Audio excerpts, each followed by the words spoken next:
Hello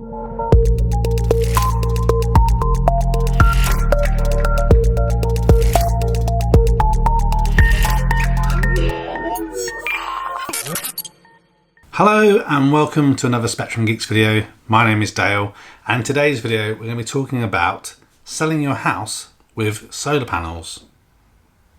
So thanks for tuning in to this video. This is a question that was asked probably over a year ago by a couple of people when I sold my last house with solar, and then on my last video Brian Wilson 1210 asked the same question in the comments. It'd be good to have a video to share my experience on what it was selling a house that had solar panels. One, did it add value to the property? And two, what was kind of involved in the sale process? So that's what we're going to cover in today's video. So we'll start off with the first piece. Does solar add more value to your house? Now, I honestly thought it would, but actually the reality was both estate agents didn't care or seemed to value the solar installation at all, and actually customers, prospective future owners of the house, also didn't seem that bothered or interested in the fact that they were going to save thousands and thousands of pounds each year on their energy costs. I even put together a little kind of A4 leaflet that I left in the house for people to be able to see just how much money they would be saving off their electricity bills. And in addition to that, obviously when I had solar at the last house, I had the feed-in tariff payments as well, so additional guaranteed income for the next 20 years or whatever it was. But yeah, it seems that in general the estate agents and the general populace either don't understand or don't really care about the solar panel piece, and I think if you're not informed about solar, it might even put some customers off buying your house, which we're kind of move on to in a moment in terms of some of the solicitors' questions. So yeah, the short answer is, in my experience, no, solar didn't increase the value of my property, and actually I don't think it made it even more attractive to someone, the fact that they could have reduced energy costs. So yeah, not a negative though, didn't put loads of people off, and in fact most people didn't notice until it was kind of pointed out to them. But yeah, don't go buying solar thinking it's going to be an investment in your future house sale. Maybe it will be in years to come, but in my experience in the short term it wasn't. So second question, what was involved in selling a house with solar? So I'll start off with this in two parts. One specifically for me at the time of selling that house, I did have the feed-in tariff, so that is something that can be transferred over to the new owner. So I had to fill out some forms with a company. I used Good Energy because they were the people that paid me my feed-in payments each quarter. So basically I had to send them an email, fill out a form. I also gave a copy to the solicitor that basically transferred ownership of my feed-in tariff payments and basically ownership of the solar system to the new owner. Now obviously I didn't do that until the sale has confirmed and gone through and the money was in my account. There was a little bit of pressure from the buyer solicitors to do that beforehand, but obviously, as we all know, house sales can fall through. And what I didn't want to do was to hand over ownership of my solar PV system for the feed-in tariffs to the new owner. Another thing I also did was contacted the people that did my solar install and also made them aware that I'd left the property and that I transferred ownership over to the new owner as well. So that's in terms of the feed-in tariff. So depending on when you got solar and obviously when you're selling a house, if you were susceptible to the feed-in tariff, that's something to be aware of, that you can transfer those payments over.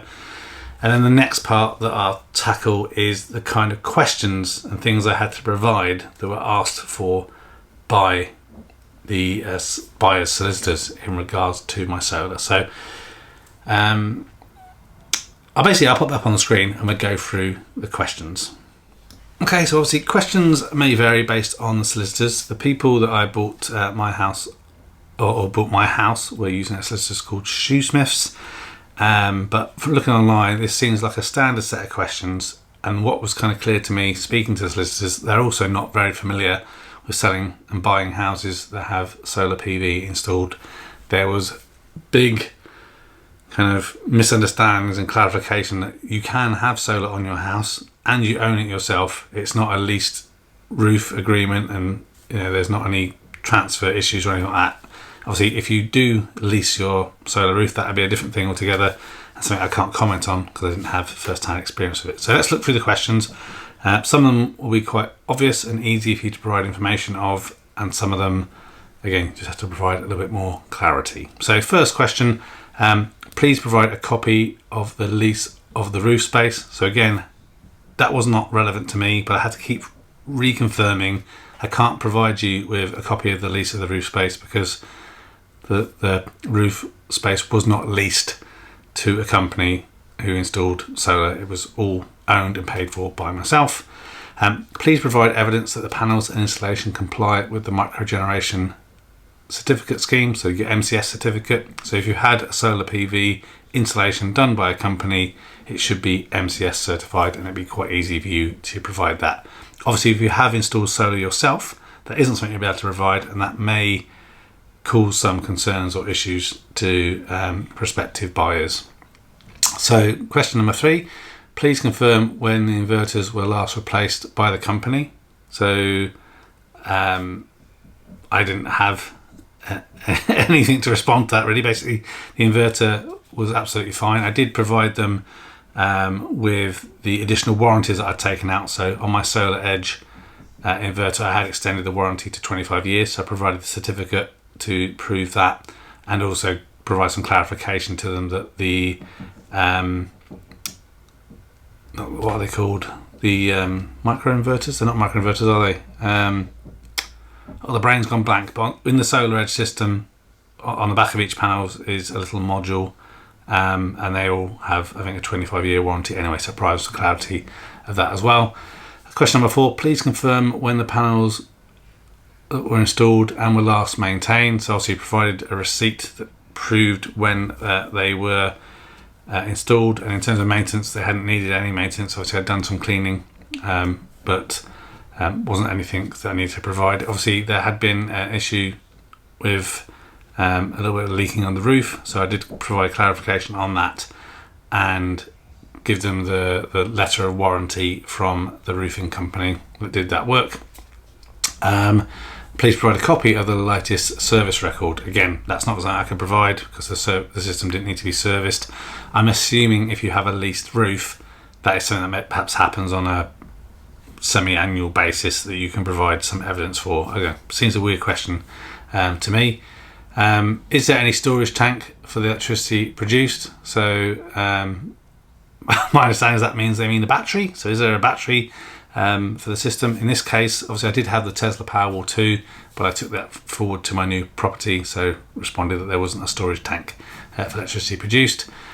Please provide evidence of your lender's consent to the lease and panel installation, and confirm that the UK finance template letter was provided. So again, this relates back to if you've leased your roof, that would be something you have to have approval from your mortgage company as well if you don't own your house outright. So again, this isn't something I had to respond to, but again had to reconfirm that this solar is owned by me and wasn't a lease roof. This is a kind of theme here.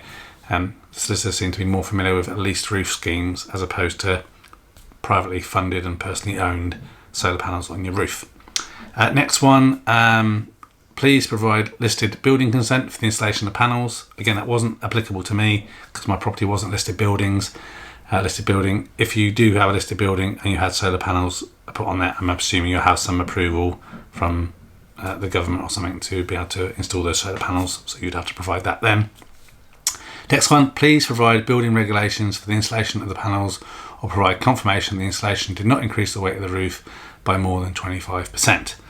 So for me, the building regs requirement wasn't needed. I did have a roof structural diagram that was provided to me by my solar company that I was able to provide evidence over to them that the roof structure could take the installation of the solar panels. So that's something that I provided. I don't think that's very common. I think lots of people don't typically have that.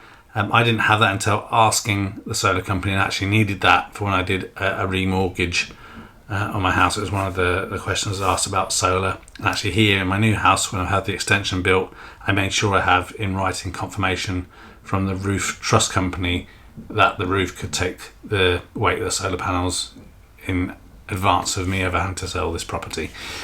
Next one, please provide relevant competent person certificate for the actual installation. So again, that would be your Part B any ICS or something document that you get from the electrician that installs inverters. So again, should be relatively easy if you just simply provide that. Please provide a written report that predates the installation from a chartered building surveyor or structural engineer that the roof structure can accommodate the panels. That isn't something I had, but again, I was able to provide that document that had information about the roof structure and validation that basically it could take the weight of it. I'm going to assume most people won't have a written report from a chartered building surveyor or structural engineer that the roof is adequate for solar panels. If you have that, and it is quite common, in my experience it isn't, please let me know down in the comments. It'd be interesting for me and other people to know about that. Next one, has your client had the roof inspected or experienced any problems with the roof since the panels were installed?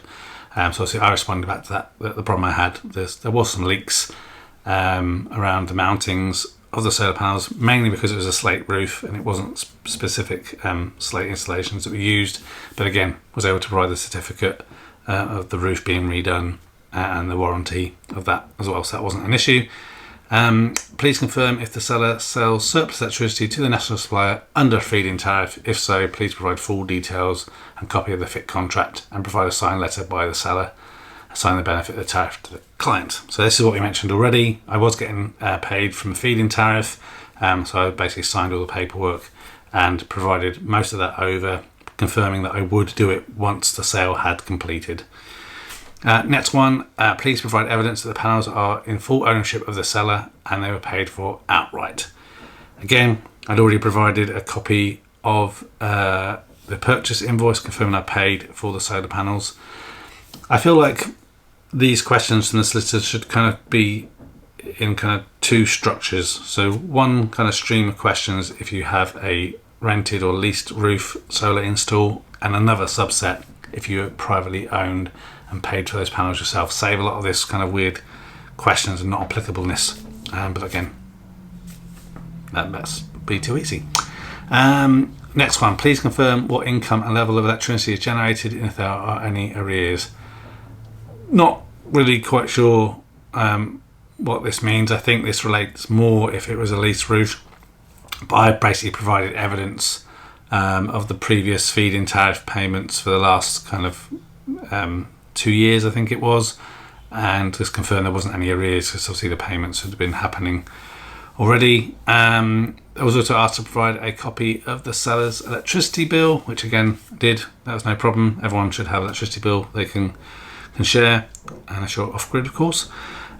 Please provide evidence there has been a valid contracting out of the security of tenure provisions under the Landlord and Tenant Act 1954. Again, I'm assuming this is something to do with the lease roof thing, not something that I could provide because I didn't have it and had no idea what it was. So again, not applicable for this one.